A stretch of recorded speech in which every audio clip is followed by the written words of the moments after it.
अच्छा जी, तो last lecture में हमने ये देखा था कि दो मैट्रिसेस आपस में इक्वल कब होंगे। मैंने एग्जांपल दिया था कि फॉर एग्जांपल अगर दो मैट्रिसेस हो, लेट्स सपोज एक है मैट्रिक्स ए, दूसरा है मैट्रिक्स बी, ये दोनों आपस में इक्वल तब होंगे जब ये दो कंडीशन सेटिस्फाई करते हैं। पहला कंडीशन ये था कि जब उनके ऑर्डर्स सेम हो, उनके ऑर्डर्स का सेम होना जरूरी है। अगर ये 3/2 है तो इस वाले मैट्रिक्स को भी 3/2 होना जरूरी है। इसी तरह दूसरा कंडीशन था कि उनके जो कोरिस्पॉन्डिंग एलिमेंट्स हैं उनका भी सेम होना जरूरी है।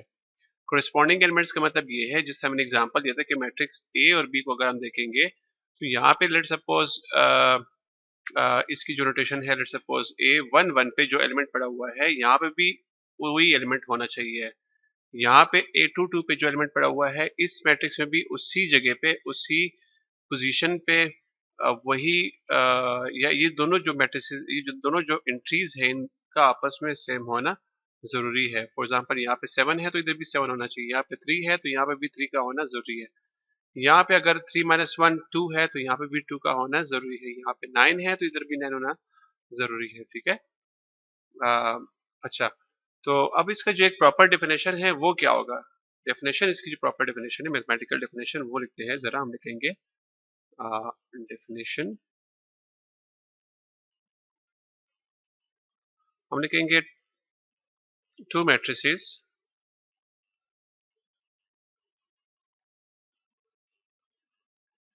A and B, let's suppose दो मैट्रिसेस है A and B, are said to be equal if and only if। अब यहाँ पे if and only if का मतलब ये है कि इन दोनों आगे जो कुछ आ रहा है उसका फुलफिल होना जरूरी है, वरना वो इक्वल मैट्रिसेस नहीं होंगे। if and only if they are of the same order,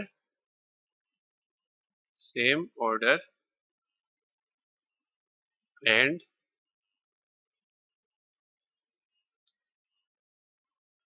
their corresponding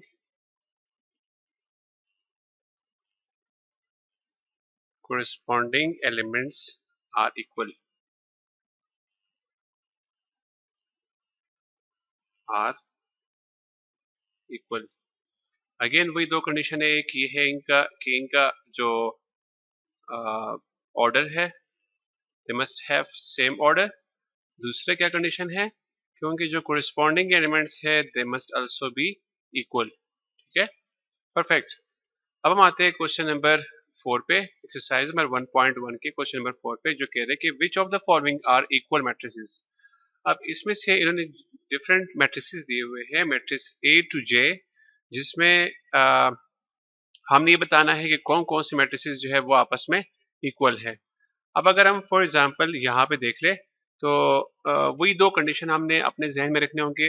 मिसाल के तौर पर अगर हम ए को देख ले तो ए की जो डायमेंशन है, ए की जो ऑर्डर है वो है, चूंकि इसमें 3 रोज है तो हम कहेंगे 3 रोज बाय कितने कॉलम है, ए की कॉलम है तो कहेंगे इसकी जो ऑर्डर है वो 3/1 है। अब हम देखेंगे कोई ऐसा मैट्रिक्स है जिसका ऑर्डर 3/1 हो, इसका ऑर्डर है 2/3,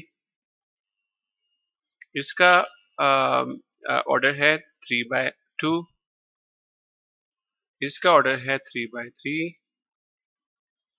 इसका ऑर्डर है 3/2। क्यों 3/2, क्योंकि ये ए की कॉलम है, ये दूसरा कॉलम है, फिर ये first row, second row, third row, तो 3 रोज 2 कॉलम। यहाँ पे भी आपके पास 3 रोज 3 कॉलम है तो 3/3। इसका सिर्फ एक ही रो है और एक ही कॉलम है तो हम लिखेंगे 1/1। यहाँ पे भी आपके पास सिर्फ और सिर्फ 3 रोज है, एक ही कॉलम है, 3 रोज 1 कॉलम। सो यहाँ पे जो है 1 कॉलम 3 रोज, हम लिखेंगे 3/1। ये भी 1/1 है, ये 2/2 है। मैट्रिक्स जे जो है वो 2/2 है। ऑल राइट, अब हम देखेंगे कि क्या 3/1 का कोई और मैट्रिक्स है। तो यस, 3/1 का जो है एक मैट्रिक्स और है, वो है मैट्रिक्स ई। अब हम देखेंगे, अच्छा पहला कंडीशन तो इनका सेटिस्फाई हुआ कि इनके जो ऑर्डर्स है वो सेम है। अब हम देखेंगे कि क्या इनके कोरिस्पॉन्डिंग एलिमेंट्स भी सेम है। यहाँ पे जो हम देखते हैं कि फर्स्ट रो फर्स्ट कॉलम पे जो एलिमेंट पड़ा हुआ है वो है 5। यहाँ पे क्या पड़ा हुआ है, 4 + 1 मीन्स 5। ये क्या है, 5। सो दे बोथ आर इक्वल। ठीक है। उसके बाद जो दूसरा एलिमेंट है वो देखेंगे जरा, first row sorry second row first column पे जो एलिमेंट पड़ा हुआ है उसको देखेंगे यहाँ पे सेकंड रो फर्स्ट कॉलम के एलिमेंट के साथ। ठीक है। यहाँ पे है 3, यहाँ पे है 5 - 2। 5 - 2 मीन्स 3। ठीक है। सो इधर भी 3 पड़ा हुआ है, यहाँ पे भी 3 पड़ा हुआ है, परफेक्ट, ये भी सेम है। यहाँ पे 4 पड़ा हुआ है, इधर भी 4 पड़ा हुआ है। सो इट मीन्स चूंकि इन दोनों के यानी मैट्रिक्स ए और मैट्रिक्स बी के ऑर्डर भी सेम है और इनके कोरिस्पॉन्डिंग एलिमेंट्स भी सेम है, इसलिए वी कैन से हम कह सकते हैं कि matrix A and matrix sorry यहाँ पे matrix E R equal. Matrix A and matrix E R equal. ठीक है। यानी ये दोनों मैट्रिसेस जो है ये आपस में इक्वल है। अच्छा जी, अब आते हैं दूसरे मैट्रिक्स में, मैट्रिक्स बी की तरफ। ये है 2/3 और 2/3 का जो है कोई और मैट्रिक्स यहाँ पे नहीं है, सिर्फ और सिर्फ ये 2/3 है, इसके अलावा बाकी सब डिफरेंट है। बी केयरफुल कि 3/2 जो है वो बिल्कुल डिफरेंट एक मैट्रिक्स है। ठीक है। ऐसा ना हो कि आप कहें कि ये 2/3 है और ये 3/2 दोनों सेम है, नहीं, क्योंकि इसमें जो है 2 रोज है 3 कॉलम है, जबकि इसमें 3 रोज है 2 कॉलम है। They both are very different. ठीक है। सो इस मैट्रिक्स को हम निकाल देते हैं क्योंकि ये किसी का भी इक्वल नहीं है। फाइन। अब हम देखते हैं कि मैट्रिक्स सी की तरफ आते हैं जिसका ऑर्डर है 3/2। हम देखेंगे कि क्या 3/2 का कोई और मैट्रिक्स भी है। यस, मैट्रिक्स सी जो है इसका ऑर्डर 3/2 है और मैट्रिक्स एच का ऑर्डर भी क्या है, 3/2। तो इनका जो पहला कंडीशन है वो तो सेटिस्फाई हुआ कि इन दोनों का ऑर्डर सेम है। अब हम देखेंगे कि क्या इनके कोरिस्पॉन्डिंग एलिमेंट भी सेम है। Let's see. यहाँ पे फर्स्ट रो फर्स्ट कॉलम पे जो एलिमेंट पड़ा हुआ है वो है 2। यहाँ पे फर्स्ट रो फर्स्ट कॉलम पे जो नंबर पड़ा हुआ है, जो एलिमेंट पड़ा हुआ है वो क्या है, 1 + 1, जो कि इक्वल है 2 के। तो ये दोनों आपस में क्या हुए, सेम। इसी तरह फर्स्ट रो सेकंड कॉलम पे जो एलिमेंट पड़ा हुआ है वो है 3 और यहाँ पे जो फर्स्ट रो सेकंड कॉलम पे जो एलिमेंट पड़ा हुआ है वो भी क्या है, 3, ये भी सेम है। गुड। बाकी एलिमेंट इस तरह चेक करेंगे तो हमें पता चलेगा कि ये मैट्रिक्स सी और मैट्रिक्स एच भी आपस में क्या है, सेम है।